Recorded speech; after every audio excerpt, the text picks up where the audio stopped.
시청자 여러분 안녕하십니까? 이슈를 더 쉽게 풀어드리는 더 뉴스 시작합니다. 여야가 국회 공백 53일 만에 원 구성에 겨우 합의했습니다.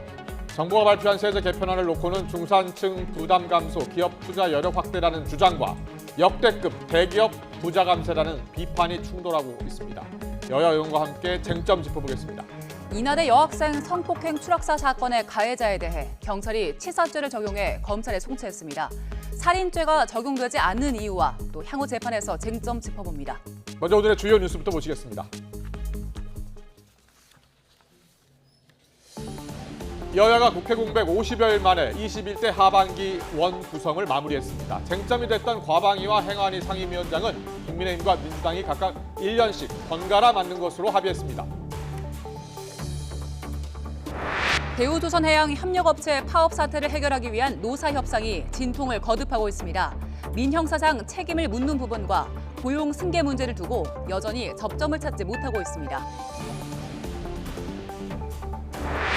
생산자 물가가 두 달 연속 9.9% 상승하면서 19개월 연속 오름세를 이어갔습니다. 시차를 두고 생산자 물가 영향을 받는 소비자 물가는 당분간 상승 압박이 계속될 전망입니다. 코로나19가 재확산하면서 위중증 환자와 사망자가 함께 늘고 있습니다. 전파력이 강한 이른바 켄타우로스 변이에 감염된 사람도 이틀 연속으로 나와서 재확산 속도가 더 빨라질지 우려됩니다. 일본 정부가 올해 방위백서에서 급변하는 한일 간 방위 협력의 중요성을 강조하면서도 독도 영유권 주장을 이어갔습니다. 우리 정부는 주한 일본 대사관 총괄공사 대리를 초치해 엄중 항의했습니다. 주말인 내일과 모레 사이에는 전국적으로 다시 장맛비가 내리겠습니다. 올여름 장마는 다음 주 수요일쯤 끝나고 이후에는 본격적인 무더위가 이어지겠습니다.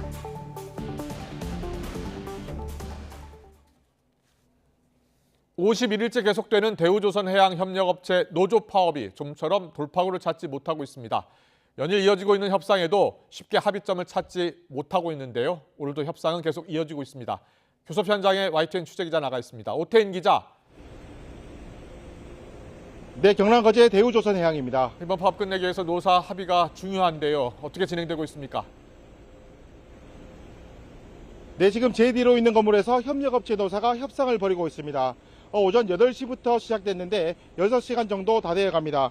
아직 합의에 이르렀다는 소식은 들리지 않고 있습니다.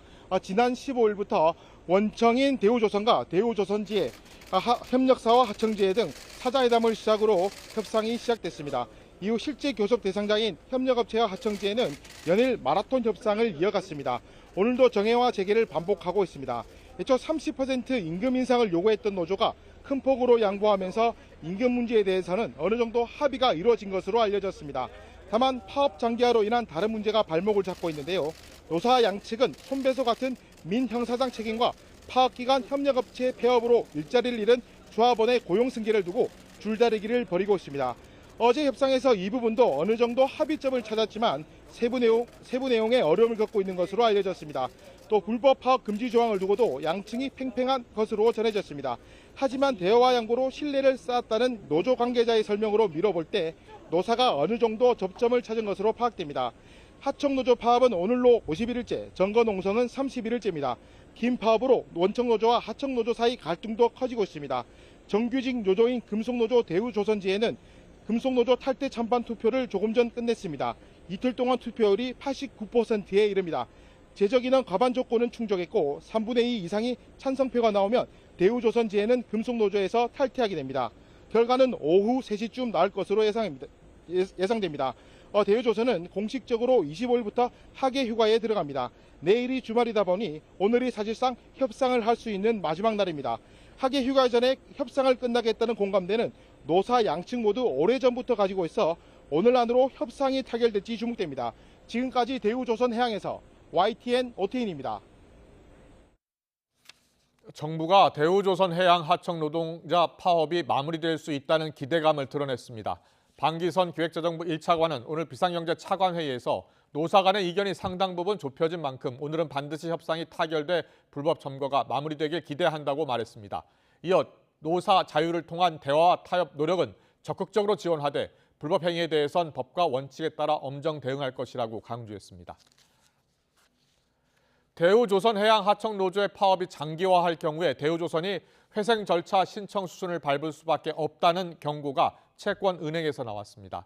대우조선해양의 주채권은행인 사는 관계자는 대우조선해양하청노조의 파업이 장기화하면 정상적인 부채원리금 상환에 문제가 생길 수 있고 조업 차질에 따른 자금난에 대해서 채권단은 추가로 지원을 할 수 없다고 말했습니다. 채권단이 대우조선해양의 자금 지원 요청을 거부하면 대우조선은 법원에 회생 절차를 신청할 수밖에 없게 됩니다. 여야가 21대 국회 전반기 임기를 끝내고 국회 공백 상태가 된 지 50여일 만에 후반기 원 구성에 전격 합의를 했습니다. 막판 쟁점이 됐던 상임위 두 곳을 여야가 1년씩 번갈아 가면서 위원장을 맡는 것으로 접점을 찾았습니다. 18개 상임위원장 배분안은 곧 본회의에서 처리될 예정입니다. 국회 취재기자 연결합니다. 정유진 기자. 네, 국회입니다. 네, 마침내 상임위 배분안이 처리가 됐다고요? 네, 잠시 뒤인 오후 2시 국회 본회의에서 오늘 오전 여야가 합의한 상임위 배분안 등이 처리될 예정입니다. 18개 상임위원장 자리가 어떻게 나눴는지 정리해드리겠습니다. 먼저 더불어민주당은 11개 상임위에서 위원장을 맡기로 했습니다. 막판까지 여야 간 이견이 컸던 과학기술정보방송통신위원회를 비롯해 정무위, 교육위, 예결위, 보건복지위 등입니다. 국민의힘은 상임위 7곳의 위원장을 맡습니다. 역시 이번에 쟁점이 됐던 행정안전위원회를 포함해 법제사법위, 기재위, 외통위 등입니다. 앞서 전해드린 것처럼 여야는 과방위와 행안위를 놓고 마지막까지 양보 없는 줄다리기를 했는데요. 결국 임기를 쪼개 1년씩 교대로 위원장을 맡는 선에서 절충점을 찾았습니다. 과방위원장은 민주당이 먼저 1년을 맡고 행안위원장은 국민의힘이 먼저 1년을 맡은 뒤 맞바꾸는 방식입니다. 상임위원장 윤곽도 나왔는데요. 쟁점이 됐던 과방위원장은 정청래 더불어민주당 의원, 행안위원장은 이채희 국민의힘 의원이 각각 내정됐습니다. 후반기 국회 법제사법위원장은 김도읍 국민의힘 의원이 맡을 전망입니다. 또 다른 쟁점이었죠. 사법개혁특별위원회 구성 합의안도 함께 처리가 된다고요? 여야는 사법개혁특위와 관련된 내용도 합의했습니다. 명칭을 형사사법체계개혁특별위원회로 바꿨습니다. 12명으로 구성하기로 했는데 민주당 6명, 국민의힘 6명이 동수로 참여합니다. 위원장은 더불어민주당이 맡기로 했지만 안건은 여야 합의로 처리합니다. 활동 기간은 내년 1월 31일까지로 정했습니다. 그리고 여야는 지난 5월 민주당이 추진해 통과된 검수완박법과 관련한 합의안도 발표했습니다. 앞서 전해드린 것처럼 후반기 국회 법제사법위원장은 국민의힘이 맡기로 했죠. 그런데 이른바 검수완박 법안과 관련해 국민의힘이 헌법재판소에 제기한 권한쟁의 심판 사건에 대해 국회 법률적 대응은 국회의장과 민주당 소속인 전반기 법사위원장에게 맡기기로 했습니다. 여당 소속인 후반기 법사위원장은 관여하지 않기로 했습니다. 여야는 이 밖에도 법사위 체계자구 심사 권한 폐지 검토, 연동형 비례대표제 개선 등을 검토할 정치개혁특위, 연금재정 안정 및 4대 공적연금 등 개혁 방안을 논의할 연금개혁특별위원회도 설치하기로 했습니다. 여야 모두 만족스럽지는 않지만 국회 정상화로 민생 문제를 해결하기 위해 합의했다며 소감을 밝혔는데요. 들어보시죠. 여야에 모두 공평하게 된 것이 아닌가 그런 생각을 갖고 있고 우리 국민의힘은 집권 여당이기 때문에 국가를 운영하는 데 있어서 중추적인 상임위를 다 맡았습니다. 저로서는 솔로몬의 지혜가 필요하다고 생각을 했고요. 그래서 가장 쟁점 상임위 중에 우리서는 방송 장악의 문제 당장 우려하는 목소리가 높기 때문에 이 부분은 우리가 우선 좀 맡고. 오늘 여야가 원구성 협상을 타결하면서 지난 5월 30일 전반기 의장단 임기가 끝나고 국회 공백 사태가 된 지 53일 만에 국회가 정상화됐습니다. 지금까지 국회에서 YTN 정유진입니다. 네, 방금 들은 소식입니다. 윤석열 대통령이 통일부 업무 보고를 받고 있는데요. 이 자리에서 대북 정책과 관련해서 이렇게 이야기를 했습니다. 담대한 계획을 촘촘히 준비를 하라라고 통일부에 지시를 했고 통일부 역시 담대한 계획 중심으로 대북 정책에 주도적으로 개입하겠다는 뜻을 밝혔습니다. 그리고 윤석열 대통령, 통일은 남북 모든 국민이 주축이 돼야 하며 북한 인권재단도 조속히 추진해 달라라고 당부를 했고 권영세 통일부 장관은 탈북 어민과 관련해서 이 살인 관련 진술에 차이가 있었다라는 이야기를 했습니다. 관련 내용 속보 들어오는 대로 다시 전해드리겠습니다. 대통령실 핵심 관계자는 오늘 기자들과 만난 자리에서 여야 원구성 타결 소식이 전해지자 잘된 일이라고 평가했습니다. 이 관계자는 이같이 밝힌 뒤에 국회가 풀어야 할 첫 번째 과제가 무엇이냐는 질문에 여야 지도부가 서로 의견을 조율하고 있고 지금 답하기는 곤란하다고 설명했습니다. 9월 정기국회 전 윤 대통령과 여야 지도부 간 만남이 성사될지에 대해선 정의당 상황을 지켜봐야 한다면서도 정기국회 전에 해야 할 일로 생각한다고 답했습니다. 윤석열 대통령이 이명박 전 대통령 사면에 대한 부정적 여론에 대해서 국민 정서만 보면 현재에 치중될 수 있다면서 미래지향적으로 가면서 정서까지 신중하게 감안하겠다고 말했습니다. 북한 핵실험 가능성에 대해선 언제든지 결심만 서면 할 수 있는 상태라고 보고 있다고 말했습니다. 직접 들어보겠습니다. 그 사면 숙고하실 때는 그런 어떤 국민 여론 같은 것도 좀 숙고하시는데 반영이 될까요? 모든 어떤 국정이라고 하는 것은 그 어떤 목표 또 헌법 가치 그런 거에 국민들께서 어떻게 생각하시냐 하는 그런 정서 이런 것들이 다 함께 고려돼야 하지 않겠습니까? 너무 또 정서만 보면은 현재 치중하는 판단이 될 수가 있고 우리는 또 미래지향적으로 가면서도 현재 국민들의 정서까지 신중하게 감안할 생각입니다. 들고 나는 이 국방부발로 북한이 이달 말에 핵실험 가능성이 있다는 보도가 나왔는데 저희들은 뭐 이달 말뿐만 아니라 취임제가 직후부터 하여튼 뭐 준비는 다 돼 있고 언제든지 결심만 서면은 할 수 있는 상태에 있다고 저희는 보고 있습니다. 네. 코로나19 확산세가 이어지면서 신규 확진자는 6만 8천여 명으로 나흘째 7만 명 안팎을 유지하고 있습니다. 특히 위중증 환자가 일주일 전보다 2배 증가하는 등 증가세가 심상치 않습니다. 취재기자 연결합니다. 신현준 기자. 네, 신현준입니다. 먼저 오늘 신규 확진자 현황부터 전해주시죠. 네, 오늘 0시 기준 코로나19 신규 환자는 6만 8,632명입니다. 확진자는 어제 발표보다 2,500명 넘게 줄었지만 나흘째 7만 명 안팎을 유지하고 있습니다. 일주일 전보다는 3만 명 가까이 늘어 1.77배, 2주 전과 비교하면 5만 명 가까이 늘어 3.56배로 더블링까지는 아니지만 확산세는 뚜렷합니다. 금요일 발표 기준으로 보면 지난 4월 22일 이후 13주 만에 가장 많은 확진자입니다. 유형별로는 국내 발생이 6만 8,309명, 해외 유입이 323명입니다. 재유행이 시작한 뒤 3주를 넘어서면서 피해 규모도 커지고 있는데요. 위중증 환자는 23명 늘어 130명인데 일주일 전인 지난 15일 65명과 비교하면 2배로 늘었습니다. 코로나19 사망자는 31명 발생해 누적 사망자는 24,825명입니다. 사망자가 30명을 넘긴 것은 지난 5월 28일 이후 55일 만입니다. 다만 중환자 병상 가동률은 18.2%로 하루 전보다 0.8%포인트 올라갔지만 아직은 여유가 있는 상황입니다. 이런 가운데 BA.5보다 전파력이 더 강한 것으로 알려진 BA.2.75, 일명 켄타우로스 감염 환자 1명이 추가로 확진돼 누적 3명이 됐습니다. 이 세 번째 환자는 인천에 거주하는 50대로 3차 접종까지 완료한 것으로 조사됐는데요. 또 지난 18일 증상이 나타나 19일 확진 판정을 받았고 현재 경증으로 재택치료를 받고 있습니다. 역학조사는 진행 중인데 앞선 선행 사례 2건과의 관련성은 확인되지 않았습니다. 오늘 정부가 재확산에 대비해서 감기약 수급 같은 사회적 시스템을 관리하겠다고 강조했죠. 네, 이상민 중대본 제2차장은 먼저 최근 코로나19 확진자 증가세가 심상치 않다며 4주 전과 비교하면 9.5배 급증했다고 진단했습니다. 그러면서 최근 재확산 추세에 맞춰 병상과 치료제 추가 확보, 진단검사 역량 확충뿐만 아니라 감기약 수급 관리와 화장시설 재정비 등을 통해 재유행에 선제적으로 대비하겠다고 말했습니다.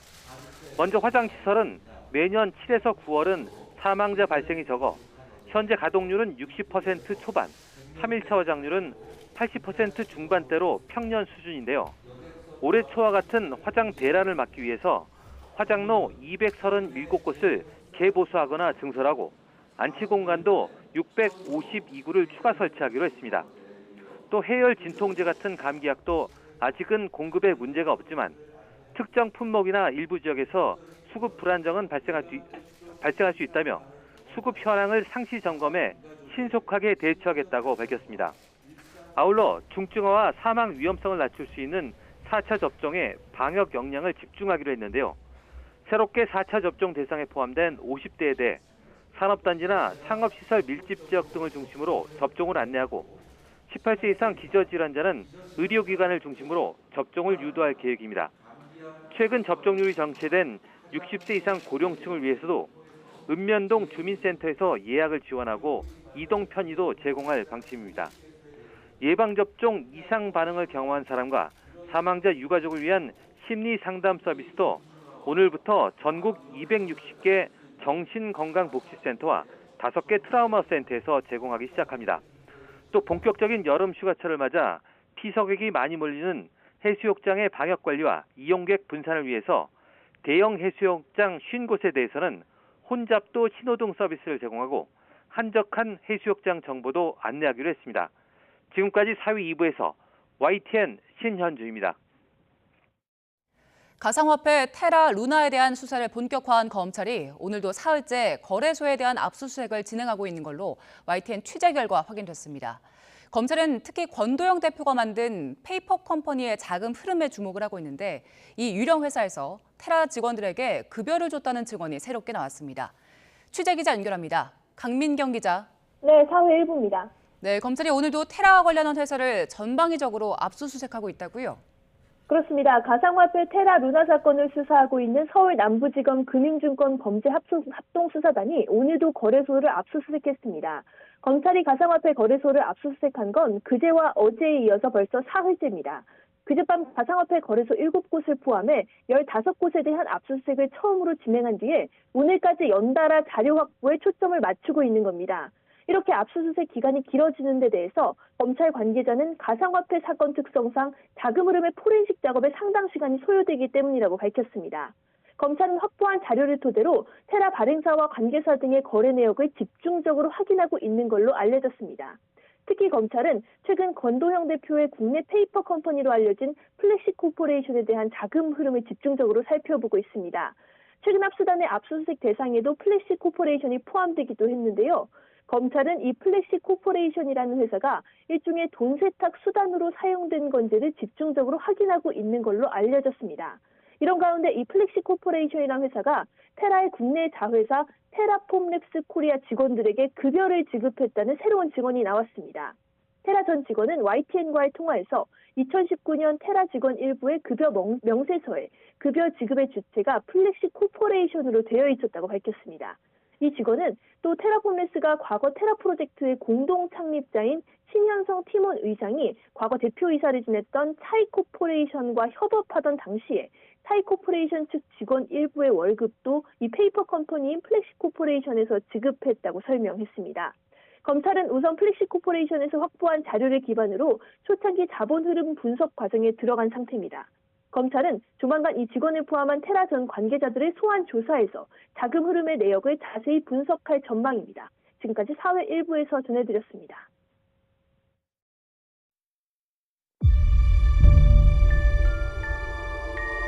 직장 생활을 해서는 집도 못 사고 결혼도 못 할 것 같다. 돈이 복사가 되네? 이 돈이 내 돈이 맞나? 휴지 조각 수준 99% 넘게 폭락. 모두 사라진 겁니다. 이 지갑들에 연결된 지갑이 테라의 지갑이었던 거죠.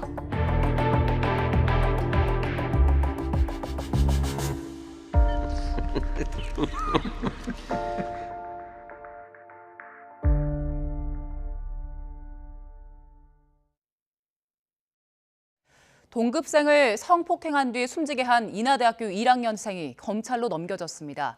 구속 당시 적용된 준강간치사 혐의 외에 불법 촬영 혐의가 추가됐지만 살인 혐의는 적용되지 않았습니다. 이준엽 기자의 보도입니다. 검은 옷에 검은 모자를 눌러쓴 20살 인하대생 김모 씨가 수사관들에게 이끌려 경찰서 정문을 나섭니다. 범행 당시 왜 피해자를 놔둔 채 도주했느냐는 취재진 질문에는 죄송하다고 짤막하게 대답했고 유가족에게 사과한다고도 말했습니다. 현장에서 구호 조치 안 하고 왜 도주하셨습니까? 죄송합니다. 유가족에게 하실 말씀 없으세요? 피해자분과 피해자 유족분한테 진심으로 죄송합니다. 김 씨는 지난 15일 새벽 인하대 단과대 건물 3층에서 동급생을 성폭행하고 추락해 숨지게 한 혐의를 받습니다. 피해자는 추락 후 1시간 넘게 생존해 있었지만 김 씨는 별다른 신고나 확인 없이 자취방으로 달아난 거로 알려져 공분을 불러일으키기도 했습니다. 경찰은 피해자 김모 씨를 준강간치사와 성폭력 처벌법상 카메라 등 이용 촬영 혐의로 검찰에 송치했습니다. 처음 구속 당시 혐의 외에 불법 촬영 혐의가 추가된 겁니다. 경찰은 김 씨가 범행 현장에 놓고 간 휴대전화에서 당시 상황이 담긴 동영상 파일을 발견했는데 화면이 제대로 찍혔는지와 상관없이 촬영하려는 의도가 있었다고 판단했습니다. 다만 추락한 피해자를 놔둔 채 도주한 데 대해 미필적 고의나 부작위에 의한 살인 혐의가 적용될 수 있다는 전망이 나오기도 했지만 경찰은 혐의 적용이 어렵다고 판단했습니다.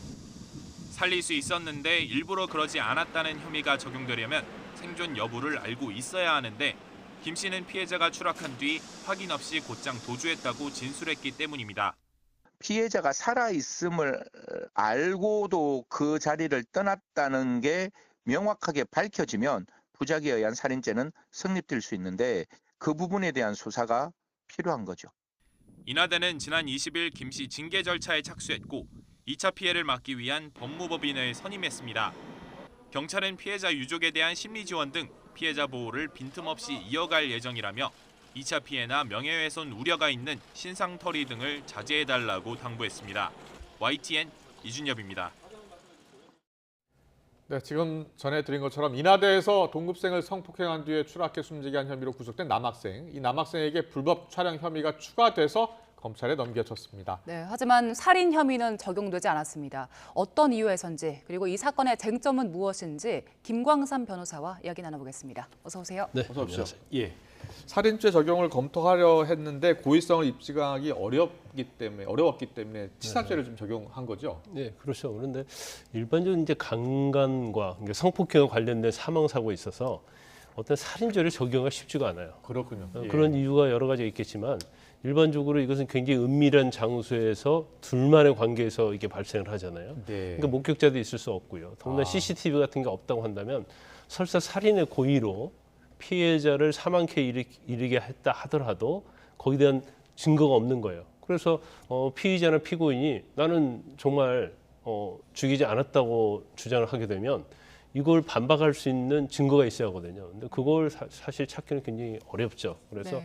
아마 이번 사건도 경찰이 가정해서 시뮬레이션도 돌려보고 여러 가지 증거를 취합해서 검토를 했는데 결국 살인의 고의를 입증하기는 좀 어렵다 이런 생각을 한 것 같아요. 그래서 강간 살인이 아닌 강간 치사로 적용을 해서 검찰에 송치를 한 것으로 보입니다. 네, 경찰이 수사 과정에서 휴대전화를 확보했는데 가해자의 휴대전화를 확보했는데 이게 어떤 역할을 했습니까? 일반적으로 이제 휴대전화가 그 과정을 다 담고 있다고 한다면 살인의 고의랄지 아니면 범행의 동기 이런 것들을 다 밝힐 수 있을 거예요. 그런데 이 휴대전화에는 음성만 촬영이 됐다고 하고요. 그다음에 이 휴대전화가 진짜 우리가 이 사안을 조금 약간 그 사안 과정을 보면 일단 같은 학교 같은 과 동급생이에요. 그래서 계절학교 수업을 마치고 이 인하대학교 후문에서 뒤풀이를 한 거죠. 그다음에 이 여성 피해자가 워낙 취해 있으니까 학교까지 바래다 준다고 하고 데리고 간 거죠. 그때 CCTV에 잡힌 화면이 1시 25분에 촬영이 됐거든요. 그러다가 한 2시간 넘어서 4시 가까이 돼서 결국 이 여학생이 알몸인 상태로 이제 피를 흘리면서 쓰러진 채로 발견이 됐단 말이에요. 예. 그런데 그 자리에 바로 이 휴대폰이 있었다고 합니다.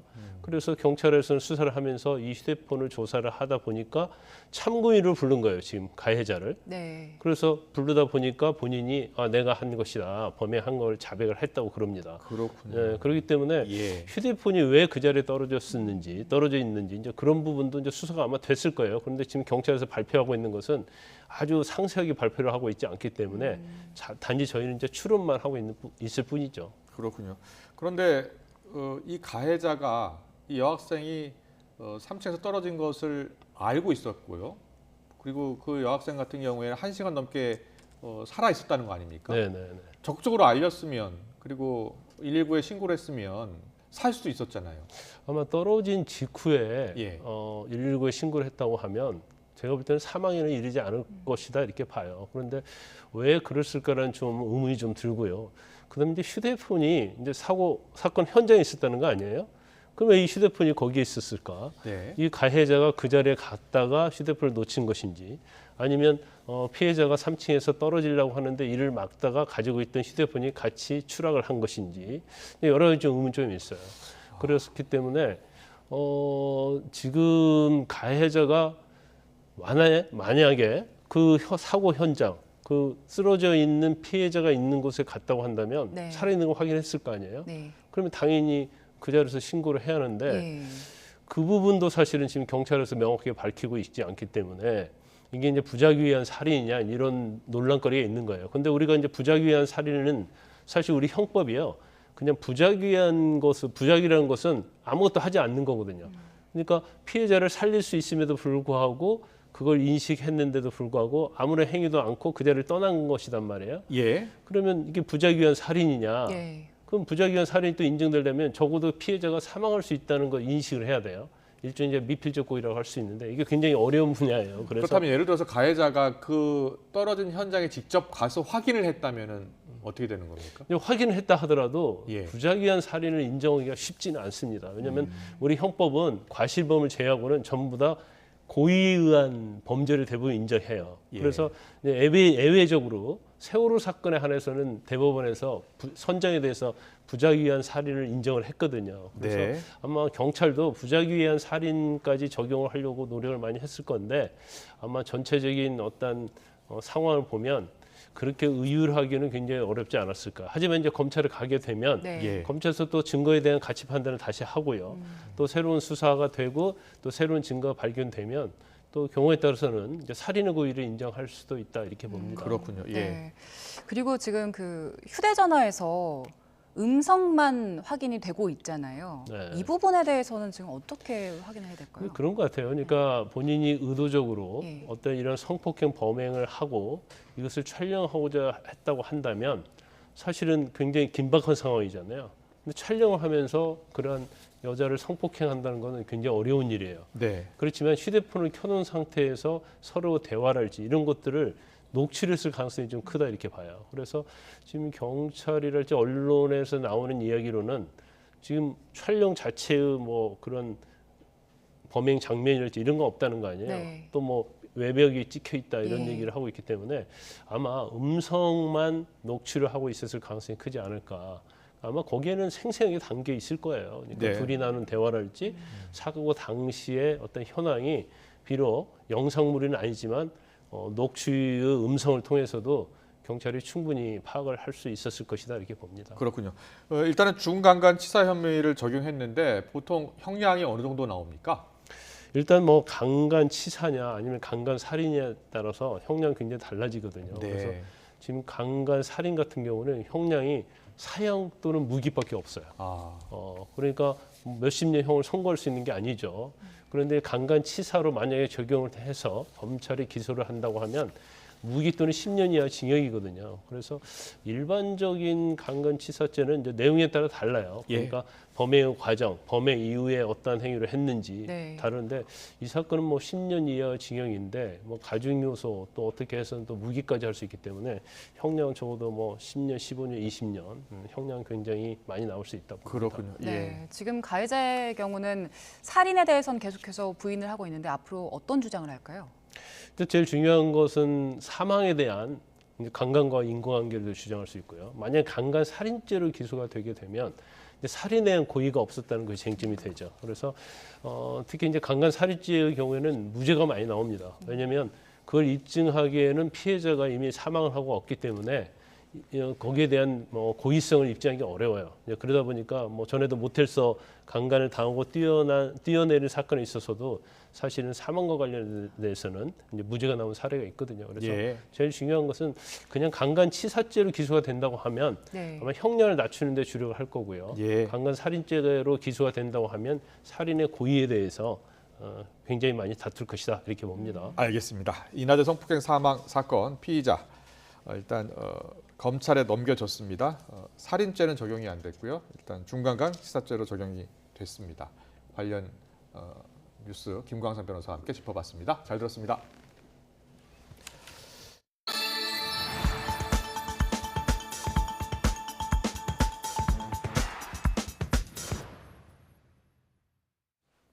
물가가 오르면서 저렴한 가격이 경쟁력인 자영업자들의 고민도 커지고 있습니다. 손님이 발길을 끊을까 버티던 이 기사 식당도 메뉴 가격을 올리고 있다고 합니다. 현장에 나가 있는 취재기자 연결합니다. 윤서훈 기자.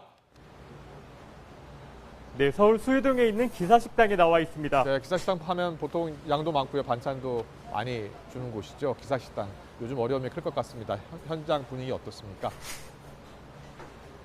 네, 제가 나와 있는 이곳은 10년 넘게 손님들이 먹고 싶은 반찬을 마음껏 덜어먹을 수 있도록 하고 있습니다.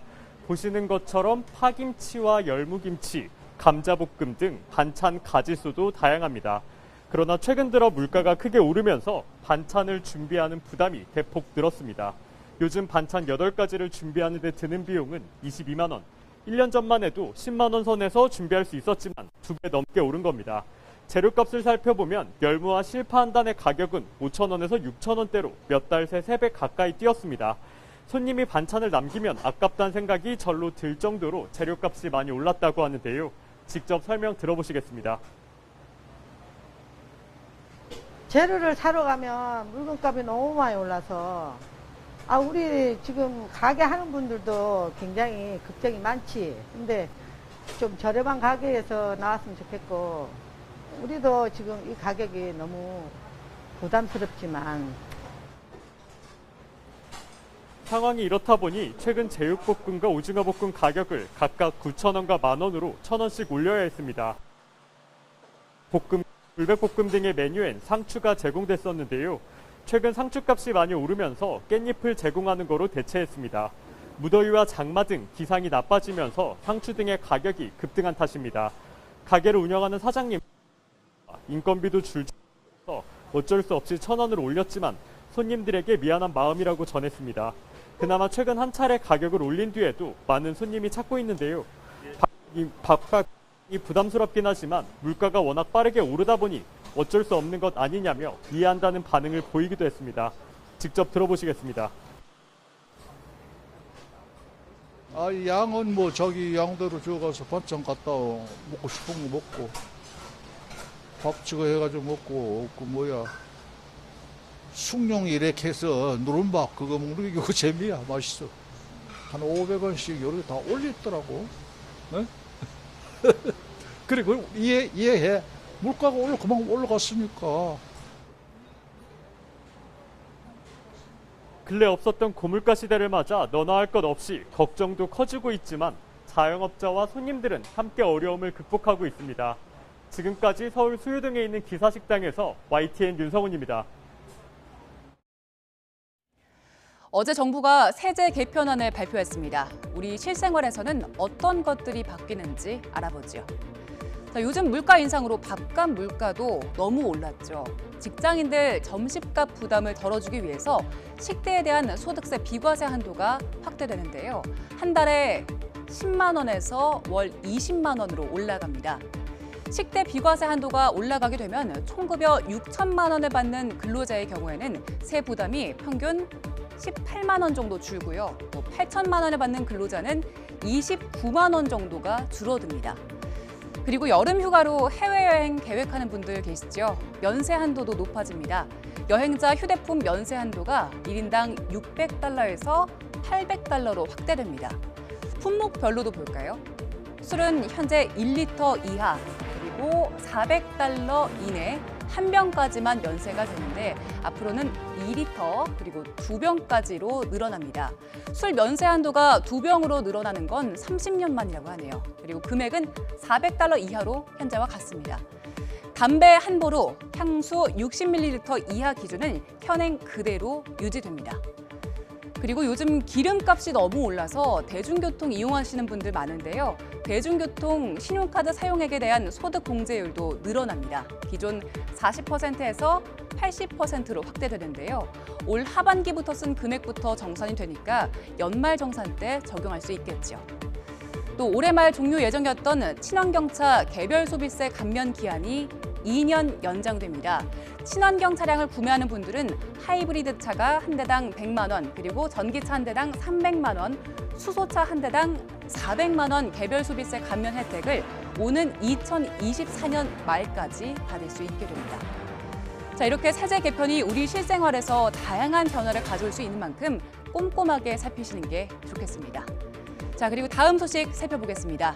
최근 기름값이 급등하는 상황에서 전기차를 비롯한 친환경차 판매가 늘고 경유차는 줄어드는 걸로 나타났습니다. 국제유가 고공행진 속에 이런 추세는 계속 이어질 걸로 보입니다. 이동우 기자의 보도입니다. 경기도 고양시의 한 주유소. 유류세 인하폭이 법정 최대 한도인 37%로 확대됐지만 휘발유와 경유값은 여전히 비싸게 느껴집니다. 10만 원어치로 지금 넣고 있는데 지금 어떻게 될지 몰라요. 많이 올랐어요. 부담스러워요. 어디 다니기도.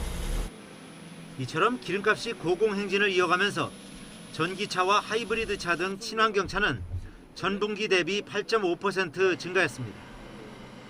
전기차는 13.5%, 수소차는 14.2%, 하이브리드차는 7.0% 늘었습니다. 이를 합친 친환경차는 모두 136만 4천 대로 전체 자동차의 5.4%를 차지했습니다. 반면 휘발유차는 0.7% 증가하는 데 그쳤고 경유차와 LPG차는 0.5%씩 감소했습니다. 특히 경유차는 지난해부터 줄어들더니 유가가 급등한 올해 2월 이후에는 감소세가 뚜렷해지고 있습니다. 경유 가격이 급등하는 것이 경유차 감소 추세로 이어지고 있다고 보고 있고, 휘발유값 급등이라든가 전기차 보조금 대상 확대가 친환경차에 대한 증가로 이어지고 있다고 보고 있습니다. 전문가들은 경유차의 인기는 떨어지고 친환경 판매가 늘어나는 추세는 앞으로 계속 이어질 것으로 전망합니다. 한편 2분기 자동차 누적 등록 대수는 2,521만 5천 대로 전분기 대비 0.6% 증가했습니다. 국민 2명당 한 대꼴로 자동차를 보유하고 있는 셈입니다. 원산지별로 보면 국산차가 2,215만 대로 87.8%를, 수입차가 306만 대로 12.2%를 차지했습니다. 수입차 점유율은 2019년 10.2%, 2020년 11%, 2021년 11.8%로 꾸준히 상승하고 있습니다. YTN 이동호입니다.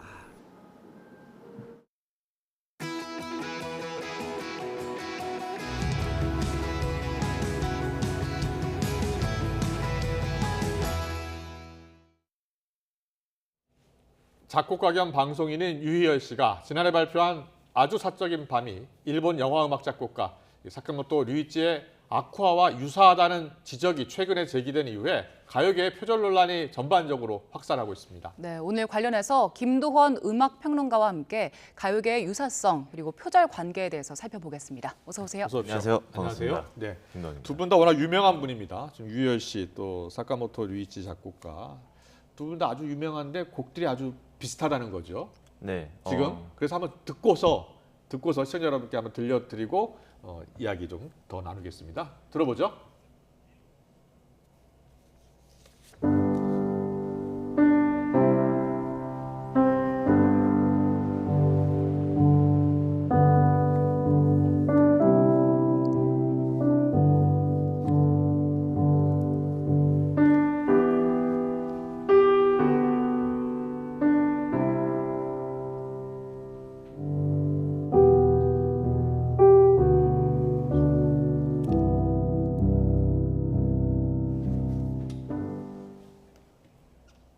저희가 전문가는 아니어도요. 상당히 비슷하다라는 느낌은 있거든요. 전문가가 보기에는 어땠습니까?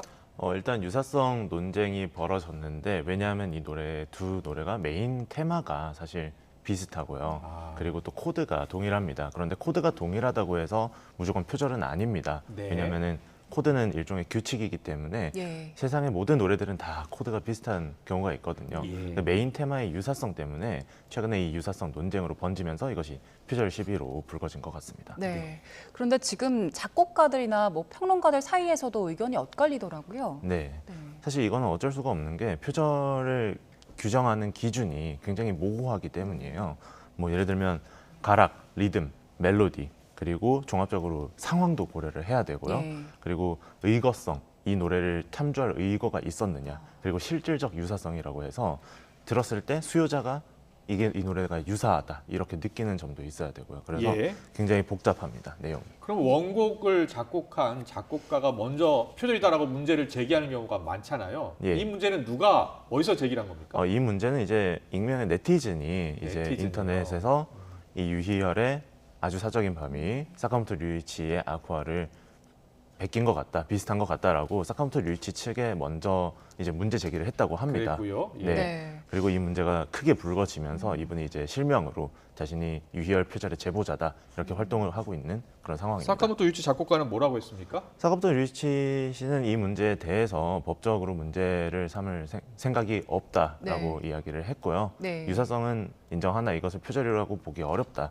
라고 했기 때문에 법적으로는 사실 표절이 아닌 상황입니다. 네, 이렇게 들었을 때는 그냥 비슷한 느낌이다 정도인데 이걸 조금 더 좀 분석해 보자면 지금 아까 메인 테마를 말씀하셨어요. 그 두 곡의 구성을 어떻게 비교해 봐야 됩니까? 뭐 우선은 테마라고 해서 이 곡을 이끌어 나가는데 핵심이 되는 이제 아까 말씀드렸던 멜로디, 가락, 리듬을 따져봐야 되고요.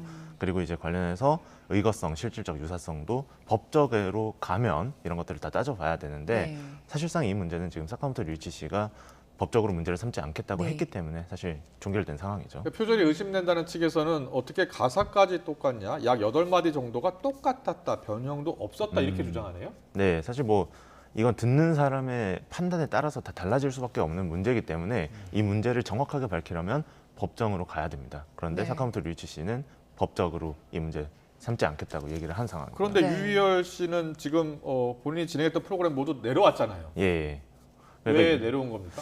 이게 왜 그러냐면 대중이 유희열 씨에게 약간 실망을 했다고 저는 봅니다. 왜냐하면 사과문에서 무의식적으로 사카모토 류이치의 아쿠아라는 노래를 이제 유사하다 이렇게 이야기를 했기 때문에 이 부분에 대해서 그럼 과거에 유희열 씨가 작곡한 노래도 무의식적으로 그렇게 작곡을 한 것이 아니냐, 유사적으로 만든 거 아니냐 이런 이야기가 있는 거죠. 네. 그런데 정말로 그 표절과 참조 사이에서 이걸 명확히 나누기 어렵다는 의견들도 많이 있잖아요. 이 부분은 어떻게 봐야 될까요? 사실 이 부분 굉장히 어려운 부분이고 법적으로 가도 이 실질적 유사성을 규정하는 어떤 법적 규정이 없습니다. 현재로는. 그렇기 때문에 창작자의 양심이 굉장히 중요한 문제고요. 표절 문제는. 그래서 이 부분에 대해서 이제 대중이 실망을 했기 때문에 지금 다른 노래까지 의혹을 제기하고 있는 상황이죠. 그렇군요. 지금 유희열 씨는 어떤 입장입니까? 유희열 씨는 이미 사과문을 통해서 이제 모든 방송 프로그램에서 이제 하차를 했고, 그리고 뭐 사카모토 류이치 씨가 물론 법적인 책임은 면제를 해줬지만 그래도 유사성이 있었기 때문에 앞으로 창작할 때 자신의 마음을 좀 더 돌아보고 창작에 임하겠다 이렇게 이야기를 했습니다. 네, 가요계 표절 논란이 추가적으로 계속 나오고 있습니다. 뭐 이적 씨 거짓말 곡에 대한 표절 의혹도 제기가 됐고 최근에는 이무진 씨의 그 신호등 곡도 일본 가수 곡과 비슷하다는 의혹이 제기가 됐습니다. 일단 얼마나 비슷한지 저희가 듣고 와서 이야기 나누겠습니다.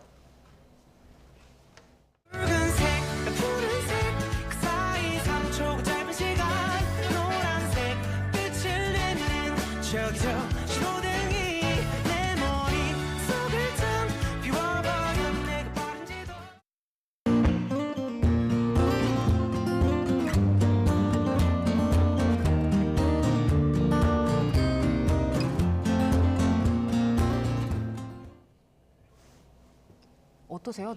비슷한가요? 차이가 있나요? 사실 저는 이런 문제는 얼마든지 만들어질 수 있다고 생각을 합니다. 네. 코드, 리듬, 멜로디 비슷한 노래들이 굉장히 많고요.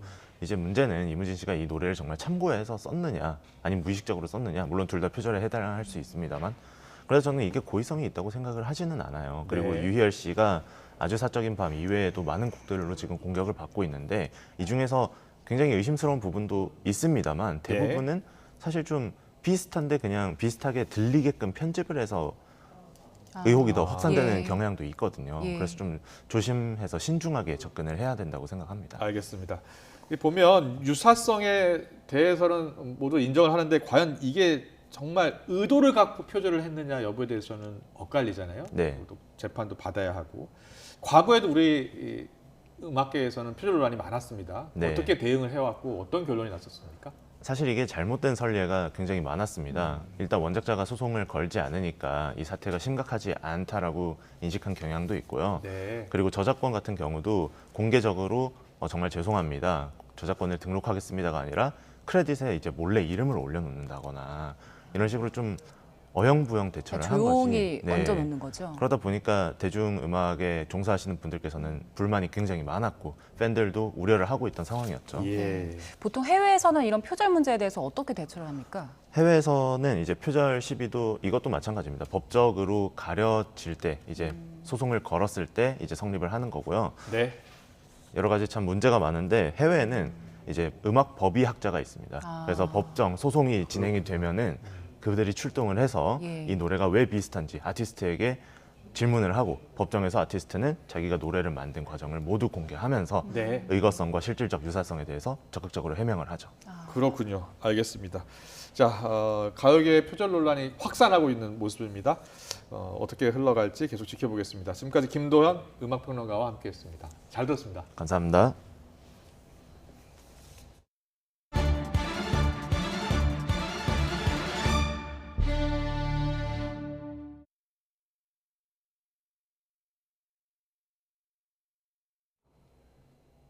여름철이 되면서 살모넬라균과 카필로박터균 감염증 환자가 급격히 늘어난 것으로 나타났습니다. 질병관리청은 지난 10일에서 16일 전국 208개 표본 감시기관에서 조사한 결과 살모넬라균 감염증과 카필로박터균 감염증 신고 환자 수가 각각 104명, 113명으로 나타났다고 밝혔습니다. 이는 4월 마지막 주인 24일에서 30일에 25명, 22명에 비하면 모두 4배에서 5배가량 늘어난 수치로 환자는 이때부터 지속해서 증가하고 있습니다. 질병청은 이 같은 증가세가 이달 말에서 다음 달 초까지는 지속될 것이라고 보고 온도와 습도가 높아 세균 증식이 활발한 여름엔 손 씻기 등 위생관리에 각별한 유의를 당부했습니다. 국내 최대 성매매 알선 사이트를 운영하던 40대가 필리핀에서 붙잡혔습니다. 경찰청은 오늘 성매매 처벌법 위반 등의 혐의를 받는 40대 남성 박모 씨를 인터폴과 공조해서 국내로 강제 송환했습니다. 박 씨는 지난 2014년부터 지난해 1월까지 성매매 알선 사이트 4개를 운영하면서 성매매 업소 7천여 곳에서 광고비를 받는 등 모두 170억 원을 벌어들인 혐의를 받습니다. 특히 박 씨가 운영하던 사이트 가운데는 회원 수가 70만 명에 달하는 국내 최대 규모 성매매 알선 사이트도 있었던 걸로 파악됐습니다. 경찰청은 재작년 해당 사이트를 모두 폐쇄하고 국내 총책 등 19명과 성매매 업소 관계자 2,500여 명을 붙잡았습니다.